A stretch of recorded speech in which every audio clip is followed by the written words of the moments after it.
This is Antigua, one of the most beautiful islands in the Caribbean, and a place that we think of today as a kind of paradise. It's a place where people come on honeymoon, a playground of the super rich. It's famous for its beautiful beaches, exotic waters, and tropical fruit. But when the young naval captain Horatio Nelson came here in 1784 to serve at what was then a hugely important naval base, he wrote to a friend, "I detest this country." And he described that stunning harbour as an infernal hole. It's hard to imagine what Nelson could have found that was so extraordinarily unpleasant here. But remarkable new research now underway in Antigua is uncovering graphic evidence of what it was that turned this island in the age of Nelson into a kind of hell. As a historian studying and writing about the era of the great sailing ships, I've come here to find out for myself what a voyage to Antigua at the end of the 18th century would have meant for British sailors.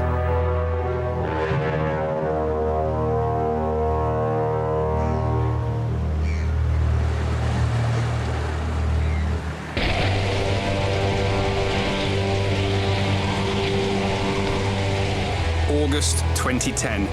And the island of Antigua is battered by storms in the wake of Hurricane Earl.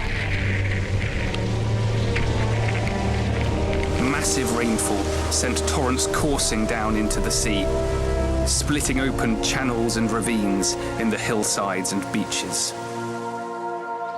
When the rain subsided after several days, locals who went out to survey the damage down here on the south of the island, in the bay known as English Harbour, were confronted with an unexpected sight. The water backed up all in this area behind the berm here, and when it found a path of least resistance out, it carved a channel, and that channel exposed sidewalls from which were sticking out femurs and jaw bones, 2 skulls that we found, quite a lot of bones. I think eventually we came up with 110 bones, 120 bones, something like that. They weren't deposited straight out on the beach. They were scattered all along the beach both directions. So you're just walking along picking up pieces of human? It was quite eerie. And looking about this high and seeing the cranium of a human being that's got this yellowish brown glow to it, and you immediately know they're quite ancient. That's the moment it hit me, and that's where the adrenaline rush came, is, holy cow, this is not my normal Saturday morning walk. What do I do with these things? But there were so many, and there was not an option to rebury them here. And the next best thing I could do was call Reg Murphy at the Dockyard Museum and find out, what do I need to do? How do we take care of these things properly?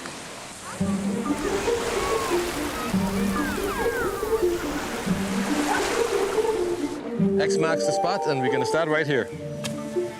Antiguan archaeologist Dr. Reg Murphy is one of the leading historians in the Caribbean, and he is now preparing for an excavation of the beach.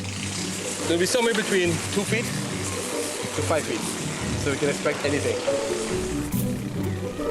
The aim is to try and find out exactly who was buried here on the Antiguan coastline and why. It's part of a bigger project to reassess the colonial story of an island, which turns out to be one of the most richly endowed and least researched sites of British imperial history. Right along here you can see is a lighter sand, then dark compost material, then beneath that sandy again. So we know these are like the frequencies of hurricanes. The beach is never the same. The sand is always moving. So this is good news because it shows there's good stratigraphy, good deposition, which hopefully mean intact burials deep down. So it's perfect condition, what I hope to see.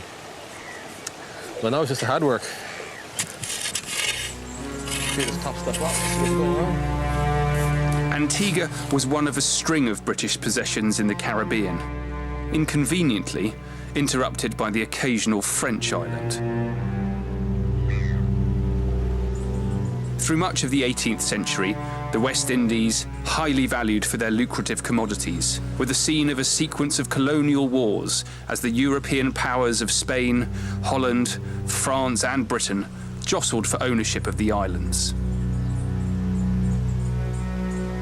But in the last decades of the century, Britain emerged as the dominant power in the region, thanks to the supremacy of her naval fleet. Throughout the 18th and 19th centuries, this natural harbour was a safe haven for naval ships sheltering during the hurricane season. The main business of the dockyard happened just the other side of the headland over there. But many of the naval vessels, the powerful ships of the line, the fast frigates, the nimble cutters and sloops, they anchored here at Galleon Beach. Consequently, over the centuries, this stretch of sand was imprinted with the footsteps of many thousands of sailors coming and going. And for many, this was their first taste of the Caribbean, but for some, it was their last.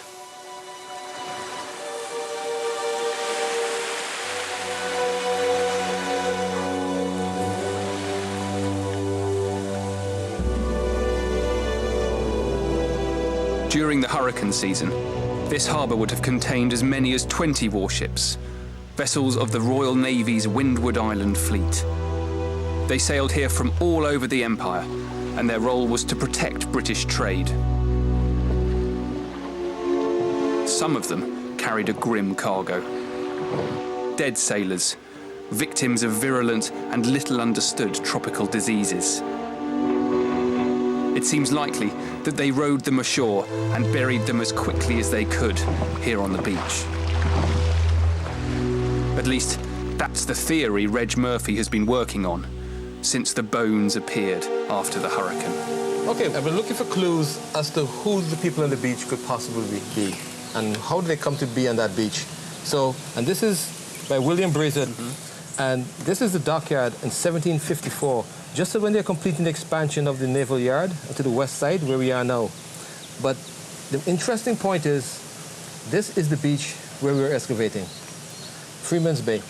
And here is Fort Charlotte, Fort Berkeley, and here's a frigate moored right in the middle of the bay. Just like we thought, stern to that very beach. So if you're on board this ship and something happened to you, you died overnight, the closest place for burial would be that beach. To investigate what appears to be some kind of beach graveyard, Reg has put together an international team of archaeologists. We know a lot of this is fill. We know a lot of it is going to be modern, so we can move a little bit more quickly through the upper levels, and then once we hit historic deposits, slow down and be a little bit more careful about what we're looking for. Dr. Samantha Rebovich is an American historian working for the National Parks of Antigua. We're hoping that we come across some fairly intact human remains that we can then do more testing on. If a burial site is located, bioarchaeologists on the team plan to undertake tests on skeletal remains to analyse diet, illnesses and physical condition of the dead. They also hope that the dig will help answer one of the more baffling questions about the sailors and soldiers on Antigua. And one of the sort of historical mysteries is why was the mortality rate so high in the West Indies? Unfortunately, the time frame for this dig is very limited.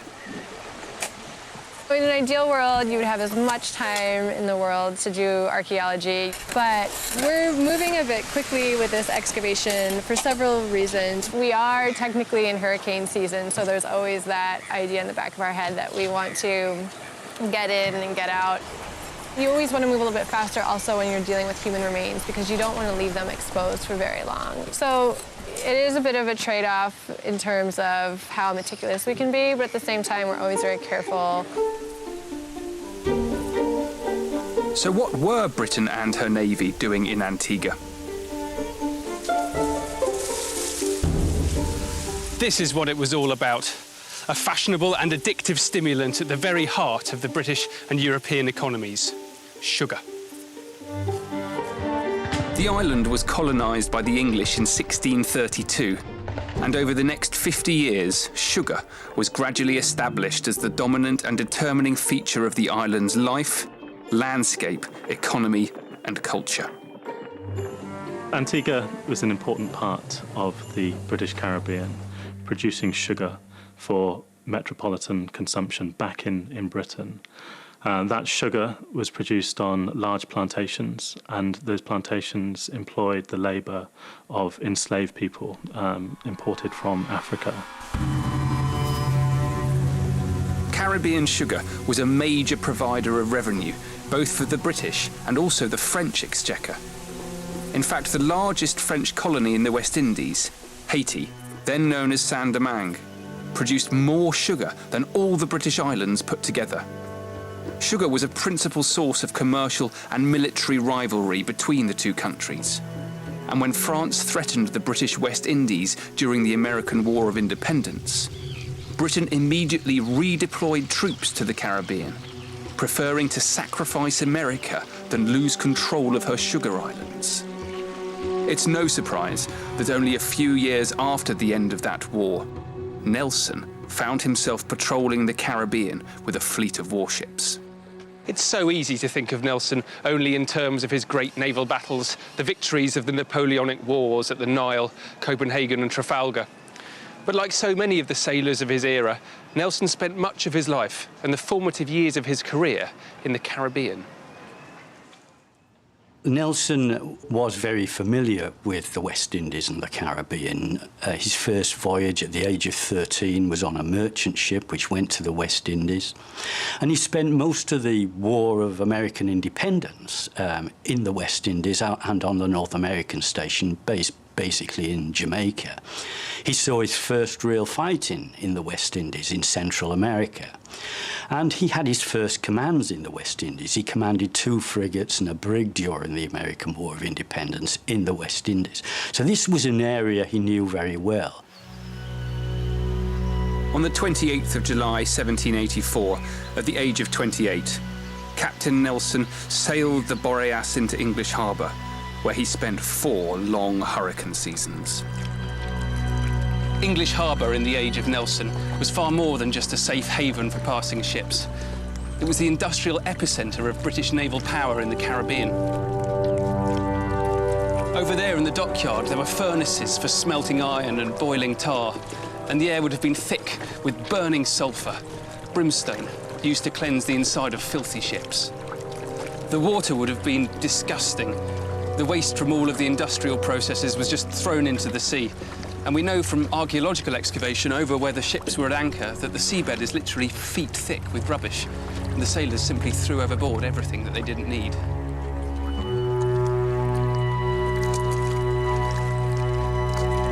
But think about the sewage. When a fleet was here, hundreds, sometimes thousands of people were living on ships at anchor. And their raw sewage went straight into the sea. There's barely any tide here. There are no ocean currents that can come and cleanse this place. So in the age of sail, this magnificent harbour was a cesspit.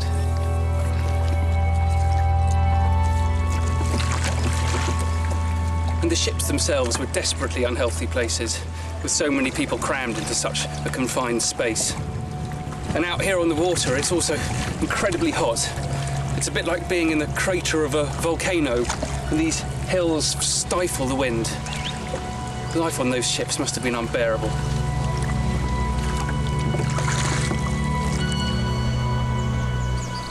But then, frankly, you were lucky to be alive. Tropical fevers, mostly diseases borne by mosquitoes, flourished across the Caribbean, largely as a result of the destruction of the natural ecology by plantation farmers. Malaria was a problem. Yellow fever in particular caused havoc. Anybody serving in the British Army or in the British Navy who discovered that they were being posted to the Caribbean would certainly have been terrified by that prospect. They would have been terrified not really because of the sorts of military experiences that they might have in the Caribbean. They would have been terrified because of the reputation that the Caribbean had as a charnel house, a place where people died, a place where people died of disease. Up above the harbour are the remnants of a large military compound, part of a vast defensive system of fortifications that surrounded the island as protection against the threat of French invasion. Towards the end of the first day of digging at the beach excavation site, Reg Murphy took me to visit the old military cemetery attached to the compound, to look at the grave of the young wife of an officer who died while her husband was serving on the island. The inscription captures something of the fear and the misery of serving in this tropical outpost. It says, "Sacred to the memory of Harriet, the beloved wife of Sergeant Major T.W. Hipkin of HM 54th Regiment, who fell a victim to the withering effects, and that's important, withering effects of this climate and dysentery on the 23rd June 1851. Now that's just before this regiment left. Age 33 years old, the last tribute of his sorrowing husband. So he's buried his wife here. He left her behind. And the funny thing is, less than 100 officers or men were allowed to bring their wives, but she accompanied him out here. And it's sad to think that she's still here and he moved on. But what's important is died of the withering effects of this climate. When people are withering, to me I take that as being just sickly, the heat. Not just the heat, maybe it's the food, maybe it's the water. But what else is making you wither? Is it you being poisoned? And then the dysentery. Well, dysentery, we know that's pretty efficient. So you get a sense of her losing weight, becoming weaker, becoming sicker, yeah. And they were certainly clear that it was the climate that was to blame. So this is a monument, a megalith to the 54th Regiment. They served all through the Caribbean islands, but they lost more in Antigua than anywhere else. So the monument was erected here. So Antigua was a more unhealthy place than other islands in the Caribbean? It's known as the graveyard of the Englishman, and that would have been for some serious reason. Most other islands never acquired such an infamous label. Diseases were killing all the troops that were sent out here. The fact that we've got such order up here, up in the hills, really raises the question of why there was so much chaos down on the beach. To me, it means one thing: epidemic. If you have a lot of bodies you have to deal with very quickly, suddenly the beach becomes a very fast, disposable place. The aim of the archaeological investigation on Galleon Beach is to locate an intact grave that will help substantiate Reg's theory and provide a real identity for the bones uncovered by the hurricane. But as with any archaeological dig, you don't always get what you're looking for. The British were by no means the first sailors to use this harbour. There's evidence of human occupation on Antigua from 5,000 years ago. And this sheltered bay would have been a landing point for Caribbean tribes known as Arawaks, who travelled and settled here long before the arrival of Columbus and European colonisation. 2 days into the dig, Reg has yet to uncover any sailor's bones, but he has hit upon an Arawak midden or rubbish dump. So easy to collect. You just come in, you're tired, you're hungry, you grab the closest resource you can find, shellfish nearby. You got lunch, you got fire pits, and we have what we think is a post hole. They may have had a little building here. So they had shelter, stay for a little while, refresh, and then you move on to another island. What I have found is bits of a broken stone axe. You can see it was used. And this material is, this rock, pebble rock, comes from St. Martin. So they were definitely, coming in, bringing materials. So that's the kind of thing they'd have used to crack open shells? Yeah. Or would it have been much sharper than that? Cut up or repair your canoe, it would have been a lot sharper. OK, so more like an axe than a hammer? Yeah, it's an axe. OK. This is a scraper. Yeah. It's a beautiful tool, repointing along here. It's still razor sharp after all these years. So a scraper is something that might have been used for butchering? Yeah. Yeah, OK. Or for scraping a piece of meat, or again, for woodworking, because remember the canoes are really important to them. What we have here is the lip of a conch shell. As simple as this looks, you take this, and then this is the first phase, and you cut along here. It's the thinnest part. If you notice the middle is thicker, it gets really thin. You break along there, and you sharpen this end, and you have a beautiful axe. But the interesting thing about this site, though, is also in all of this we're finding a European thimble. I mean, I don't think they used thimbles back then, but it's a very old thimble. It's a classic sailor's tool. They had a sailor's palm to drive big needles through canvas, but also smaller ones to do smaller, more delicate work. Repair their uniforms, sew up your buttons, and all sorts of things. So this is an amazing artifact.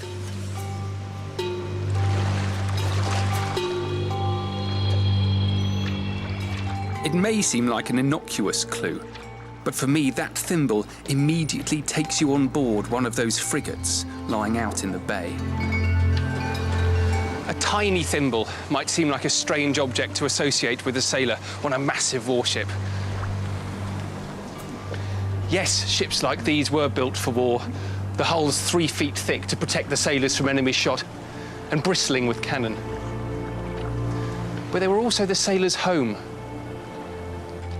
The ship's weather deck would have been a hive of activity. Men cleaning the deck, exercising at gun drill, and queuing to go aloft to trim the sails. The very best of those men would have carried a thimble in their pocket. And what a home it must have been. Hundreds of men living together on a gun deck like this, with very little access to fresh air or light, in a space that is shared with livestock. And then you get sent to the Caribbean, where the heat from the tropics turns the fresh food rancid and the water green with slime.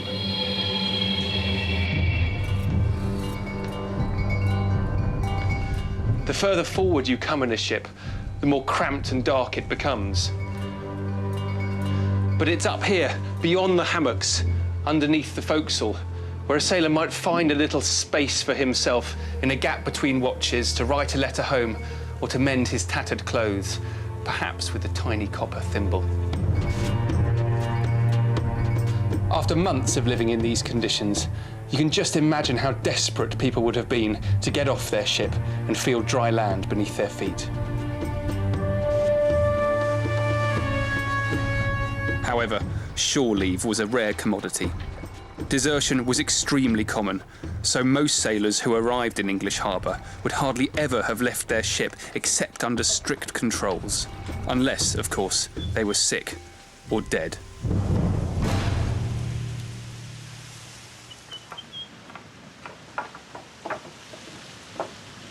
At the dig site, there's an air of disappointment.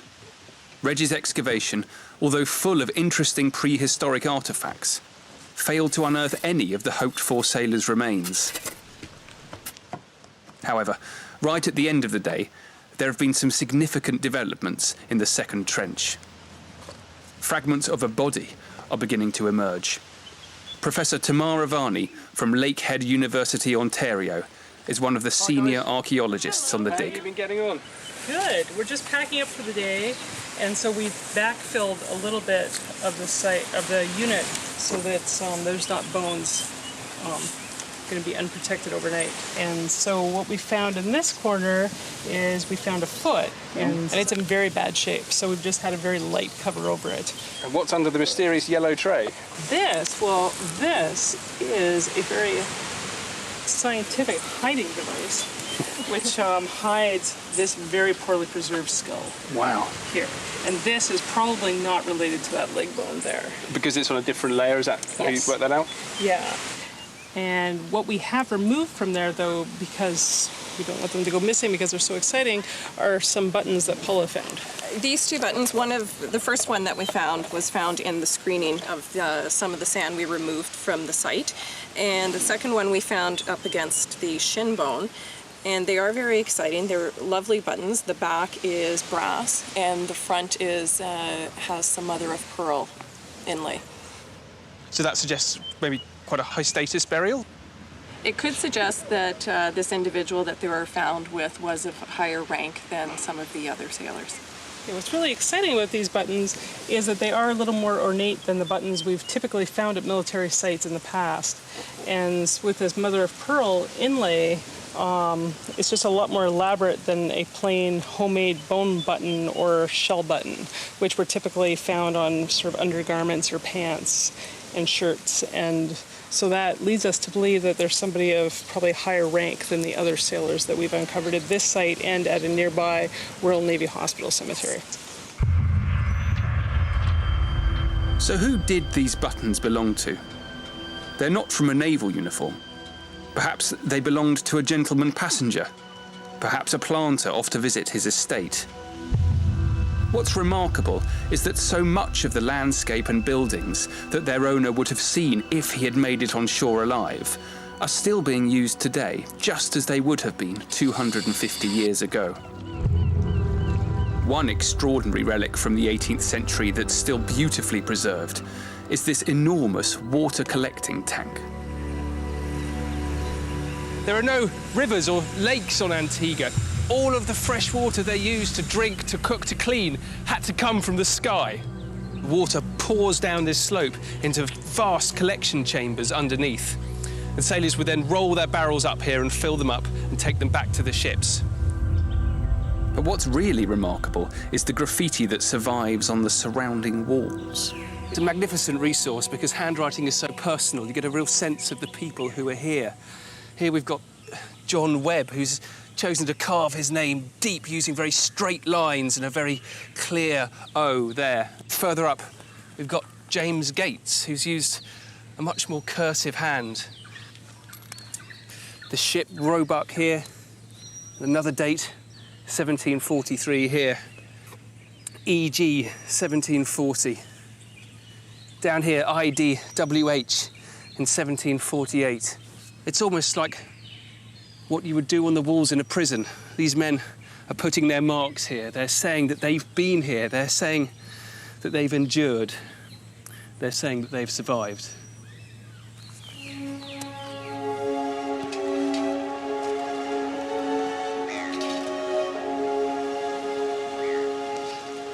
After 3 days' work at the excavation unit, a miraculously complete figure has appeared in the sand. Matt Brown is a bioarchaeologist from City University, New York. We managed to uncover the skeleton that we identified earlier today, or yesterday. You can look at where the hands are. They're actually laid over the pelvis area. He looks very neat. Yes, Doesn't he? yeah. And from what I understand, sometimes they'd wrap them in their hammocks. So maybe that helped to keep the individual in line. But that makes sense. You can almost see the shape of him being squashed together by his hammock, and his head's almost slightly raised, hunched forward. Can you give me a rough idea of what kind of period we're looking at? As far as dating the individual skeleton, you'd likely want to have some kind of artifacts, that kind of thing, that would go along with the skeleton to give you some idea of a date. But as of right now, we don't have any kind of evidence of any kind of artifacts here. So the mother of pearl buttons that we found at the end of the day yesterday, they're actually from a different layer. They're from a different layer and probably a different individual. So probably someone completely different. Yeah. So it kind of emphasises the complexity of this site. Yeah, definitely. So Corey, what's going on up this end?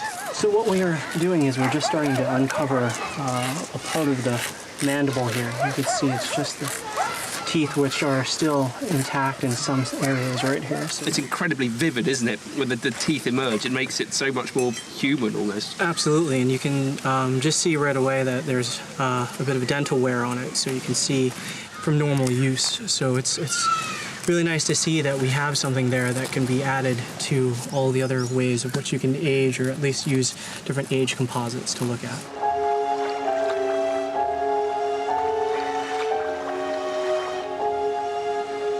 Well, we've come to the end of 3 really hard days digging, and there still seems so much more that we need to do.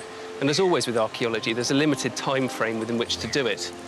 We've pulled all of these skeletal remains from a trench no more than 2 meters squared, and it's only the second trench that we've dug. And there's more material coming up all the time, and we simply don't know what's going to come next. And such a wealth of material from such a confined space really makes you think about the complexity of the human story that played itself out here. Naval life in the tropics was undoubtedly arduous and dangerous. But what was the island itself like? 30 minutes drive inland, another archaeological dig is underway, excavating one of Antigua's first and largest sugar plantations. British sailors who came here in the 18th century were well aware that the island was wholly given over to the brutal business of industrial-scale sugar cultivation. The whole island was a sea of cane. And if anyone lived a hellish existence here, it was undoubtedly the hundreds of thousands of slaves who were sent here from West Africa. Betty's Hope Plantation was founded in the mid-1600s by one of the island's earliest colonizers, Sir Christopher Codrington. The archaeological investigation of the Codrington plantation is headed by Californian professor Georgia Fox. Working with a team of students, she's currently excavating the main planter's house. The scale of the industry, the plantation at one time was about 700 acres. And of course, there's a whole cadre of people working here, the managers, overseers, the servants, and about 400 slaves. So it was a huge operation. It was an industrial complex. we escaped from the dust and sun into one of the old sugar-crushing windmills. So what's the purpose of the excavation at the moment? Well, this is the first plantation house to be excavated on Antigua, so it's important for local island history. But there are so few plantations that have been fully excavated in the Caribbean region. There still needs a lot of work to be done to understand how plantations function. Historians write about plantations and plantation life, but the archaeology fleshes out those details through the excavation of the material culture, the buildings, the artifacts, and so they might tell us a slightly different story. We don't know. The artifacts don't lie. We have a whole complex of support buildings to the north of the Great House, which included a servant's quarters, a doctor's office, the overseer's office, and other buildings, which we're looking for now. And then we're also looking for the original slave housing, the pre-emancipation slave housing. And would that slave housing have been nearby, or was that in a slightly separate location? Yes, it would have been nearby because the planters always wanted to keep an eye on their slaves. But at the end of the day, we're also trying to look at not just the plantation as a system, but trying to understand, the lives of the people who lived and worked here, whether they were the owners or the slaves. And so we want to have a more holistic picture of plantation life.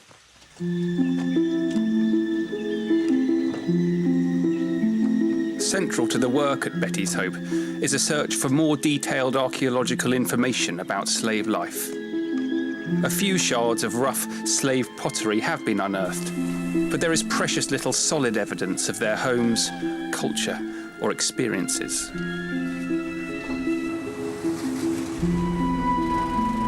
On an island where the majority of the population are descended from slaves, a more detailed and forensic understanding of slavery on the plantations is essential in helping future generations of Antiguans develop a proper understanding of the darkest part of their national story.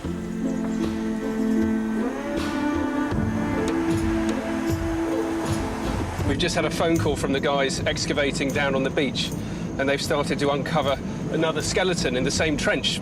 So we're heading back to English Harbour as quickly as we can. It's a bit of a jumble, as you can tell. We've got a lot of different bones popping up in places that are not anatomically correct. So we've got some fibula over here, another fibula down here, bits of pelvic bone over here. We are finding a lot of coffin nails, though, which is very interesting. So I actually just found one here, and we've got one here, two over here. One is actually in a jumble of pelvic bones. And this is the individual that we're pretty confident was associated with the buttons that we found the other day, those fancy buttons. So in total, how many buttons have we found then? We found a total of 5 buttons, which is pretty exciting. And they're kind of across the individual, but as I said, the individual's pretty jumbled up, so can't really infer too much about the placement of the buttons at the moment. Each bone from the site is carefully removed and wrapped to be taken for analysis by Tamara in the project workshop. Since I've been working in Antigua for the last 15 years, I've been specifically interested in the British Navy in Antigua and how they lived here and how they adapted to life in the Caribbean. They're dealing with the heat, they're dealing with lack of water, sometimes lack of rations, that sort of thing. Central to Tamara's analysis is a detailed examination of diet as revealed by the mineral content in each individual set of bones. I also do what we call archaeological bone chemistry. And so I investigate what they were eating over their lifetimes and if that diet changed once they got to Antigua. 1, 2, 3. Initially, my work was basically looking at elemental components of diet, which are later transformed into body tissues. And because you essentially are what you eat, you can get a very generalized look at what people were eating. And people coming from Britain would have been eating a very different diet than people living in the Caribbean or slaves being transported from Africa. And in that way, I can separate the Europeans from the Africans. Working on bone samples taken during an earlier dig at the site of the cemetery of the Naval Hospital in English Harbour, Tamara was able to confirm that Europeans and Africans were buried alongside one another, contradicting some of the notions of racial segregation in the 18th century Caribbean. One of the interesting things about the Naval Hospital Cemetery that I dug a few years back is that there were people of African and European ancestry. And you can really see how when the Navy brought sailors and soldiers here, that they didn't live as long as the Africans.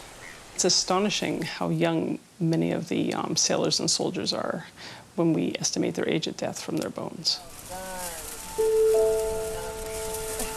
Seeing these bones being taken out of the ground with such delicacy and care really makes you wonder whether the bodies were put into the ground in the first place with any ceremony and dignity. And these men were husbands, they were sons, they were fathers. Were their families ever told what had become of them? Were they ever told where they'd been buried? And the longer I spend at this dig, it's clear that this is far more than just a scientific exercise. And there's a human tragedy here that we need to understand.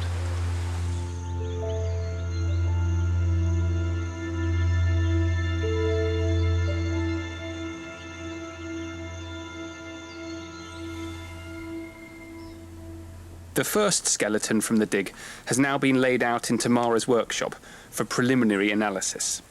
So Tamara, what can you tell us about him? Well, I can tell you that he was in his late 30s when he died, and he's male, and he was about 4'11", 5 foot in stature. So what are you actually specifically looking at when you're gauging the age of a skeleton? We're looking to see how rugged it is and how much porosity is there and how dense the surfaces are. And on a much younger skeleton, what does it look like? Is it shiny or? It would be much more rugged and, more rugged. And a little more coarse. So this is very much the first stage in where you plan to go forward. So yes. What do you do next? What I'll do next is examine each one of the bones a little more carefully to see if there's any subtle traces that indicate something about health. Can you get indication of disease maybe being a cause of death? You know, it's very rare to be able to find an indicator of cause of death, because cause of death is usually from some sort of soft tissue cause. What we might be able to deduce is if he had a traumatic death or if it was a disease which left a lot of indication on bone, which I can already say is probably not. It's probably an acute cause of death. The main work on this skeleton will take place back in her lab in Canada, where Tamara is keen to pursue a new line of research looking at the phenomenon of lead poisoning amongst the Caribbean sailors. One of the historical questions has been what led to the high mortality rate of the Royal Navy and military in the West Indies. And one of the historical sort of hypotheses is a combination of alcoholism and lead poisoning, with lead poisoning coming from the alcohol. The most important byproduct of sugar production is rum. And rum, after sugar, is the most important export of the sugar islands. Rum is an extremely important part of local life on the islands, and planters were renowned for their high living and their drunken antics and behaviour. Rum was also regularly doled out to the slaves. But the greatest consumers of rum on Antigua would have been the sailors and soldiers, for whom it was the anaesthetic of choice. This is a very old bottle would have likely held rum. We know that every sailor got his traditional pint a day served in 2 batches, mixed with lime and water. So the grog was a very traditional naval drink, and they had to have it. In fact, we find an old poster advertising for 200,000 gallons of rum in Antigua to be purchased to supply the military forces in the Eastern Caribbean islands. Also, remember, they're surrounded by plantations. Cheap rum, new rum especially, the first distillation was really cheap. I think this rum was probably very poisonous. all the piping, all the tubes, all the worms that have been distilled, the rums being distilled in, is made of lead. And we know from the records that they drank a lot of it in addition to their rations. You know, they're probably taking themselves to an early grave with lead poisoning. And of course, once you get sick, you get sent to the hospital to treat the dry belly ache and the flux they all complained about was probably caused by lead poisoning from the rum. And again, when you get, bleed you, the only treatment they had was bleeding, blistering, and mercury. That doesn't really help the lead in your body if that is the problem. There was something a little bit more to it than the yellow fever malaria. I think rum was seriously poisonous. It's this lead content in the rum and its absorption into the sailors' bones that has been the subject of Tamara Varney's most recent research. I've been working with some new technology called a synchrotron, which is basically a large atom accelerator that creates brilliant, brilliant light, which allows us to take our analysis to levels which was previously not possible. And with that, we can look at not just the amount of lead that's been accumulated into bone over a lifetime, but we can actually look at the distribution of that lead inside the bone, and if it's been incorporated into the bone as opposed to just being a contaminant from the burial environment. Tamara's research indicates that, thanks to the rum, young British men were heavily poisoned with lead while they were in Antigua. This would have compromised their immune systems, making them especially vulnerable to whatever tropical diseases they encountered. It's another fragment of information that only adds to the grim picture of naval life that sailors, like those now appearing in increasing numbers in the excavation trenches, would have endured. So, Sam, we've got another extraordinary jumble of bones here. Can you tell me what's going on? Sure. Well, right now you're looking at least 6 individuals. 6? Yes. Crikey, so that's 6 more from what we've already discovered? Yes. All in this one small area? Yes. So right here we've got an individual, and you're seeing 2 lower leg bones coming out. Yeah. Down here, further, we've got 2 feet, and they're beautifully preserved, and they're just poking out of the sand. They've just been chucked on top of each other. Yeah, they're just, someone was definitely lying down with their feet up in the air. And with these, we've got another one of our fancy buttons and a coffin nail. Here we've got what looks like a very well-preserved skeleton coming out. We're very excited about this one. This is burial number 4, and you can see we've got 2 patellas here. Those are the knee bones. Very neatly placed together. Yes, absolutely. And we've got a bit of the pelvis and the spine coming up. So this looks like it's going to be a really great find. So we're going to work on this area next and see where it goes from there. Amongst this collection of bones was an unexpected and disconcerting discovery. There. So what we're looking at with the 6 individuals that you saw in the trench is we're looking at adult and some sub-adult, or people that are juveniles and children. So there are kids in there? Yes, there certainly were. And on ship there were children and young boys that were apprenticed on the ships. Do you get a sense of what sort of age we're talking about here? One is under 14 and one is definitely under 16. You can tell that from which growth plates are not fused, but we haven't really had a good look at them as yet. So there's more to come, but we think Yes. there are children buried amongst fully grown adults. Yes. We know that boys were commonly employed on ships as servants, as top men in the rigging, and as powder monkeys during battle. But these juvenile skeletons are still a poignant discovery, and one that further contributes to the identification of the bodies as sailors. What's going to be much harder to pin down is the ship that they came from. Thanks to naval records, we know that one vessel, whose crew seems unlikely to have buried any of its number on Galleon Beach, was Horatio Nelson's HMS Boreas.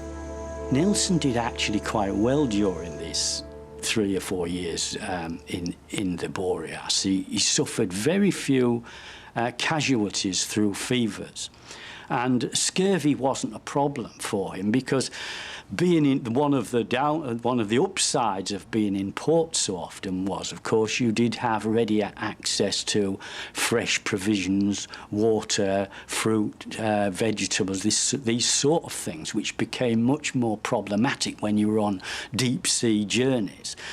So the scurvy problem wasn't such a great one, and he managed to avoid the fevers. it was a difficult command, and Nelson did try to bring to it elements that would make it more tolerable.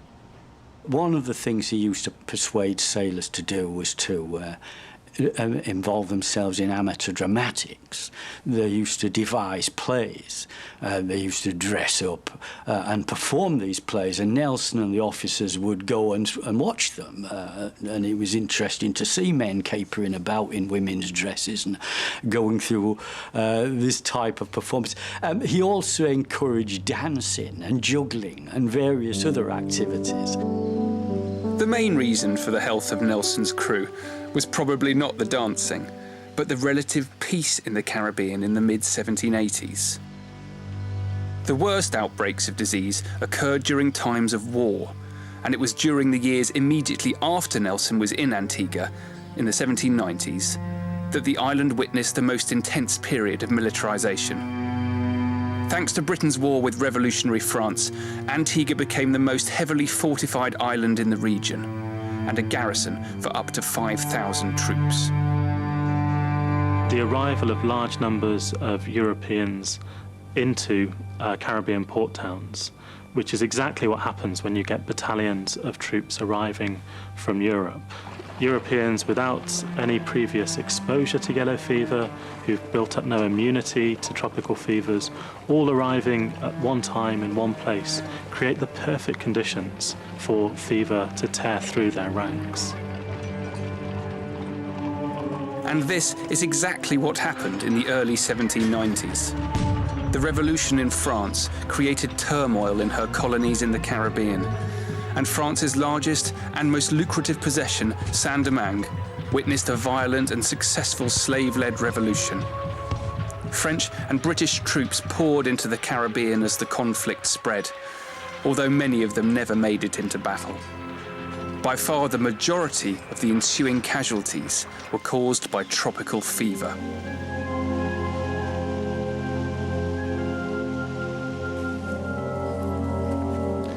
English Harbour was notorious for disease and became known as one of the most unhealthy spots in the Caribbean.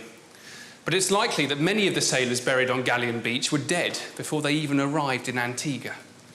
An extraordinary account survives of one ship that arrived in May 1793, HMS Experiment.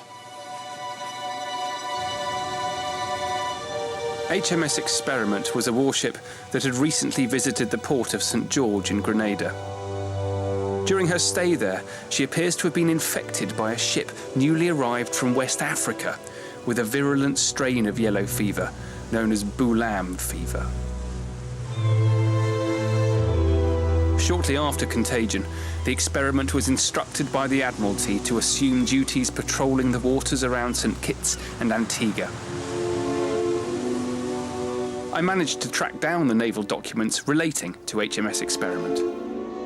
The journal of the proceedings of His Majesty's ship Experiment, kept by her captain, Simon Miller. She was sailing off Dominica. She'd left Grenada, and she's 42 miles to the north of Dominica when things start to go wrong. He notes here, company very sickly. The next day, after some entries about the day-to-day life of the ship, again he's put, ship's company very sickly. You can tell he's a man who's starting to get really worried about what's happening. The day after that, departed this life, Richard Ellis, at 11 committed his body to the deep. These entries continue for a number of days. Ship's company sickly. Again, that was just a day after they'd buried Richard Ellis at sea. Then something really interesting happens. Discipline starts to break down on board. The captain has to punish Daniel Denton with 12 lashes for contempt. And the next day, he's punished another sailor called Jonathan Munro, this time with 36 lashes for theft. They're still sailing from Dominica towards Antigua. And then once again, on the same day, 11, departed this life, Thomas Woollingley, at midnight, committed his body to the deep. And the very next day, he has to punish Henry Wood with 12 lashes for neglect.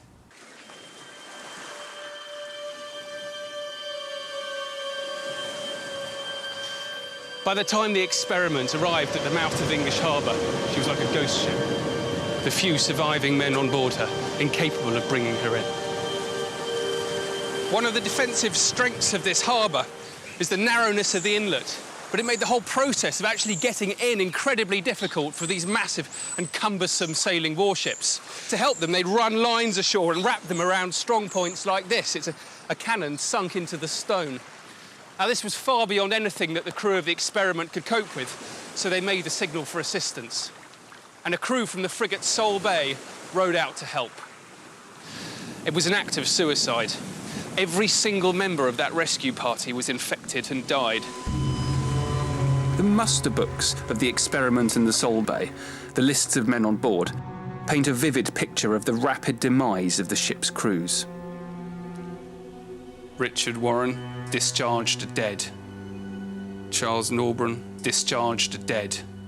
Thomas Rowston, Robert Tozer, Francis Juno, William Sutherland, Jonathan Leach, George Cook, William Tiller, Sam Dyer, Robert Giles, all dead. Now here too we have the boatswain, who was Thomas Carrington. He's recorded as having 2 servants.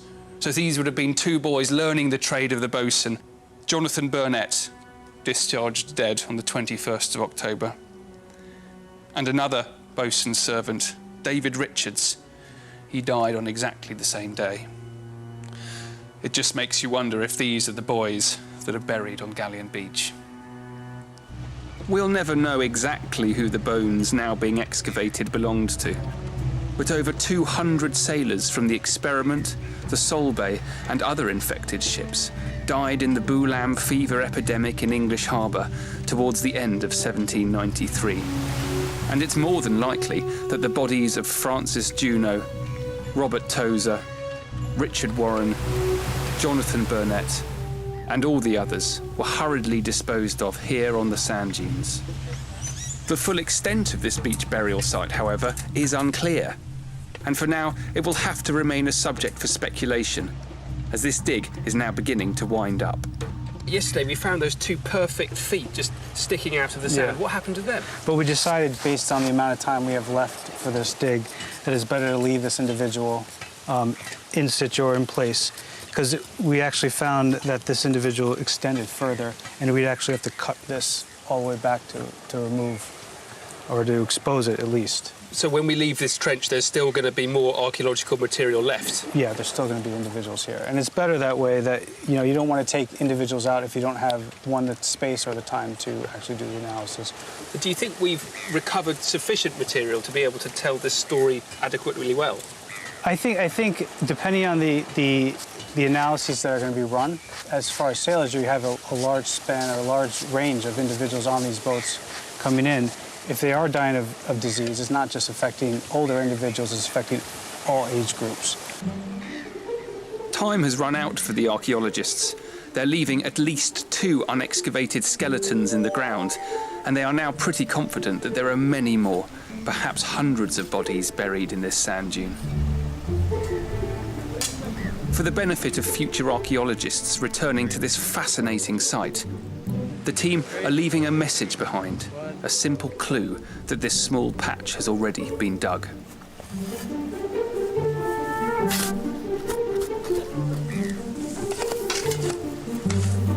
We know that some of the sailors who came to Antigua in the 18th century did enjoy the warm seas, the fresh fish, the Caribbean colours, the fruit, the rum. But the brutality of naval life, the overwhelming heat, and the constant fear of disease on this polluted, heavily militarised, factory farm slave island undoubtedly turned Antigua into a kind of hell for most of the men and women who ended up here.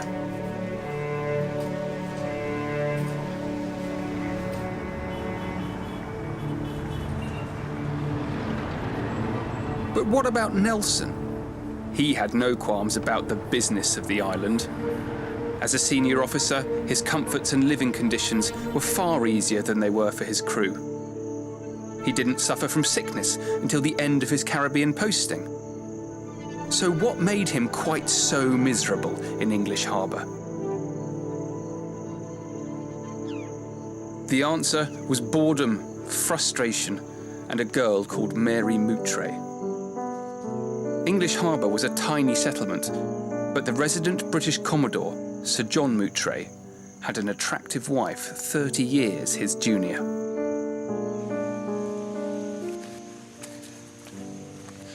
Moutray's house, wishfully known as Windsor, was up here on the hill behind the dockyard, where you can feel the breeze coming in from the open sea. And it was at Windsor where Nelson and his good friend Cuthbert Collingwood found a measure of respite from their naval duties in the company of Moutray's beguiling young wife. Unfortunately, it was a short-lived friendship. Mary left Antigua with her husband in the late spring of '85. So Nelson only knew her for really between August and May.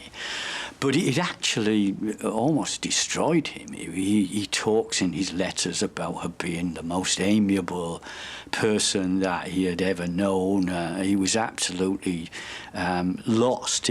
And the first time he went back to English Harbour after she left, he walked up the hill to the house, and he was so distraught of the sight of this place, where, as he said, I've spent more happy hours here than anywhere else.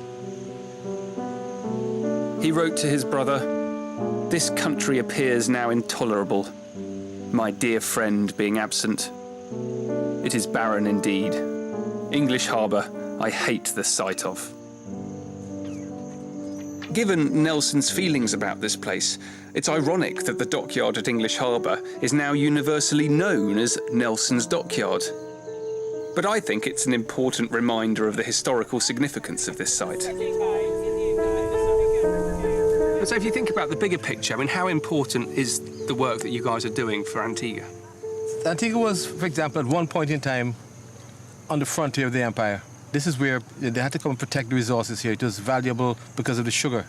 Once the sugar was gone and it had no value, they were forgotten. Emancipation, slaves were freed, and now we're a sort of small little marginal country in the Eastern Caribbean. For us, we're still groping, trying to learn about our past. What's written, let's say, history is his story, the tale told by the winner. What do we know about our history, really, from an Antiguan perspective?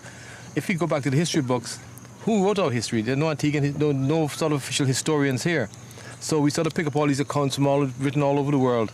And archaeology to me is like a shake, we shake the whole historical tree and see what drops out of it. And in a lot of cases we find it's not exactly quite right. For example, looking at that building across the hill up here, that's apparently built for King William IV when he was here in 1787. Turns out it wasn't built until 1805. Thanks to the archaeology, we figured it out now. So archaeology tests these things, and we're now looking at it from our perspective as Antiguans and from what's actually physically there. The archaeological work of Reg and his colleagues is important not just for Antigua, but also for Britain. It's helping piece together the far from complete history of the relationship between our two Atlantic islands. In particular, the excavation of Galleon Beach brings into focus a dark and forgotten chapter of that story and provides a poignant moment of commemoration for the hundreds, probably thousands of young sailors of the British Navy who died in Antigua, not in battle, but in their hammocks, hastily disposed of at the time and forgotten ever since.